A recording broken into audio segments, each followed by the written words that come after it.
So Bonnie Urfer attended Milwaukee Public Schools during the duck and cover days, when the government never lied to us, and the possibility of nuclear war never left her mind.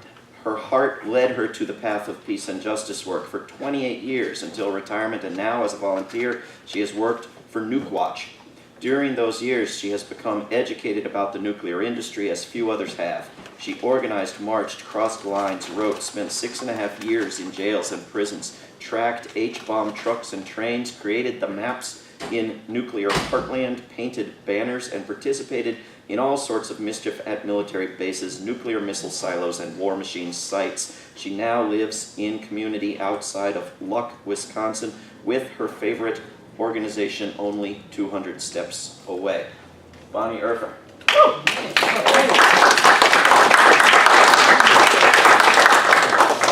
Thank you. Hi.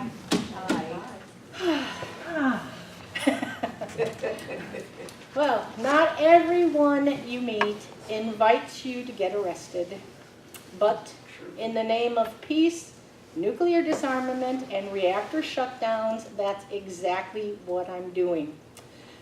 Actually, you can consider this a 10-minute commercial for challenging the nuclear establishment in court and on the line. There's no harm in nonviolent resistance. I have been arrested, I swear, fewer than 100 times over the past 30 years to draw attention to the deadly nuclear industry and the senseless ongoing war. I encourage you to do the same, as the U.S. nuclear arsenal daily threatens everyone on planet Earth. The nuclear industry is responsible for vast amounts of contaminated air, sea, and land in areas called dead zones on our own soil. Pick a copy of the quarterly right here, and that will help to encourage you and get you in the mood for action. I know you can and do write letters, sign petitions, pass out literature, call into radio programs, write songs, do dances, create art and videos to further the cause of peace and justice.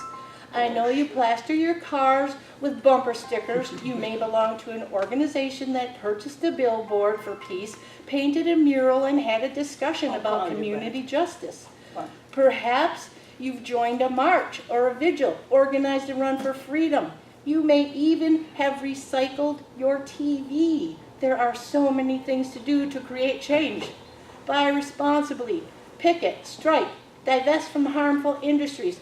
Why, you could refuse to pay war taxes, help blockade the entrance of a harmful industry, and weapons manufacturers. Sit in a tree to prevent clear cutting and save old growth forests. Occupy a nuclear missile silo, even do a citizen's arrest of the president. Wouldn't that be fun?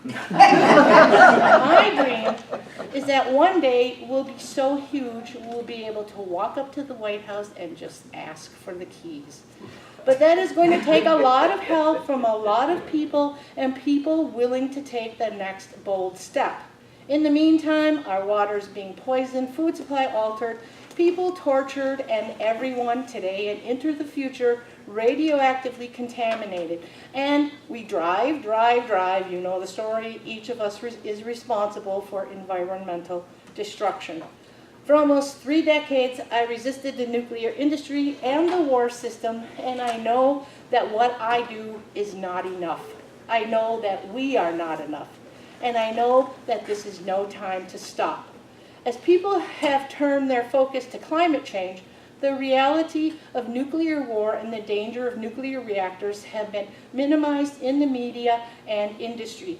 Don't believe the nuclear utilities that say nuclear power is green or, more importantly, safe.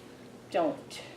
When it comes to nuclear weapons, the law is on our side, not just because of the new treaty coming about, but the Nuremberg Principles, the Geneva Conventions, the Hague Convention, the International Court of Justice at The Hague, the Nuclear Non-Proliferation Treaty, the UN General Assembly resolutions, humanitarian law, Article 6 of the U.S. Constitution making treaties part of the supreme law of the land, the Fifth Commandment via God, the golden rule. Sam Day, my mentor, and I all agree that the mere possession of nuclear weapons is immoral, illegal, and a crime against humanity.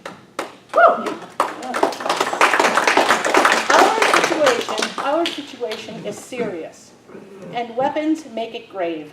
The flight to impact time for your average nuclear weapon is 12 minutes. That's it. And what if it's a computer accident? Doesn't matter. The fact that nuclear weapons sit on hair trigger alert deserves nonviolent, direct, civil disobedience and resistance and more. And the more people we are, the more change can happen.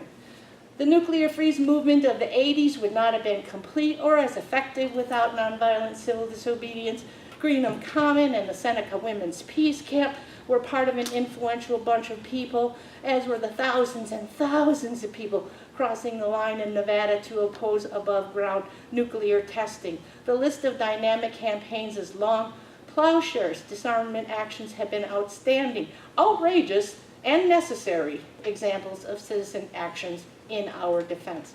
More than 100 times individuals have physically trespassed to physically disarm parts of the nuclear weapons delivery system or the raw weapons. Thanks go to committed activists at locations such as Los Alamos, Lawrence Livermore, Savannah River, in Georgia, Oak Ridge in Tennessee, and peace groups at dozens of other nuclear weapons sites for continuing the work forward. Join these committed and courageous people and organizations. Support and read The Nuclear Resistor, Call Before Midnight Tonight. Nonviolent resistance has worked. Plus, think of the assets to getting arrested. It's a whole new experience. You meet people you would never have the chance to otherwise meet. Come face to face with our soldiers, their guns and tanks. Meet the police, get a ride in the police car, go to court, be silenced, be found guilty, get another ride, go to jail, have your picture taken, wear ugly clothes and used but clean underwear.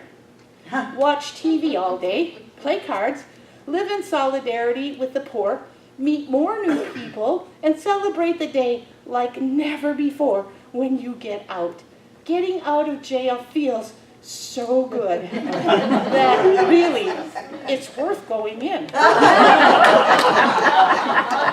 Just saying. And I can guarantee for artists, it's the best studio time ever, even if toilet paper is your only resource. Furthermore, the jails and prisons deserve us. Who else has the opportunity to speak for the millions and millions of imprisoned people? People in jails are hungry in way overcrowded conditions. The food can be rotten enough to make people sick. Rehabilitation is an illusion fed to the people outside. There is so much work to be done in the jails and prisons. I've been asked if civil disobedience or resistance works. I don't know. I know it can't hurt, and I'm a firm believer in trying everything. At home, we call a life of resistance a life of high adventure. It's waiting for you too. Helen Whitson, an anti-nuclear activist retired, once said, "How much is too much to give for the lives of your children?" And that's, I think, the ultimate question. How much is too much to give?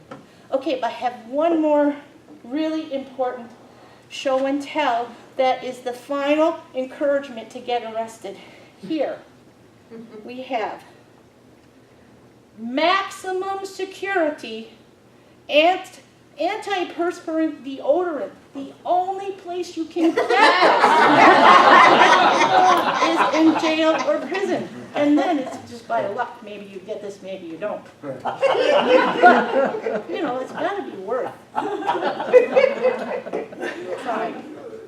Okay, that's the end of my 10-minute commercial on do what you can, get arrested, take another step.